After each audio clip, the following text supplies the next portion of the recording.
U.S. aviation authorities have issued notices warning airlines to exercise caution in the airspace over Mexico and Central America due to military activities. Now, the advisory will remain in effect for 2 months.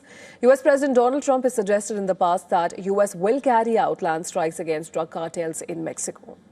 In an interview to Fox News last week, Trump had alleged that cartels were running Mexico. He had warned that the U.S. will soon hit them hard on land. The warning for the airlines comes a day after a report by the New York Times, which claimed that U.S. is pressuring Mexico to allow its forces to conduct joint operations against drug cartels in Mexico. According to the NYT report, U.S. officials have demanded that either special operation troops or CIA officers be allowed to accompany Mexican troops on raids on suspected fentanyl labs. The NYT report claims that the demand was renewed after the January 3rd U.S. operation to capture Venezuelan leader Nicolas Maduro. The U.S. action has put Latin American countries on the edge. Military strikes in Mexico would mark a major escalation in the Trump administration's so-called war against drug trafficking. Mexico is not only U.S.'s next-door neighbor, it is also its major trading partner.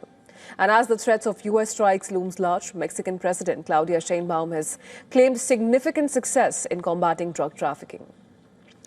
In a media briefing, Sheinbaum said that efforts to crack down on Mexican cartels were showing compelling results. Listen to this. There are very compelling results from the joint cooperation and the work that Mexico has been doing.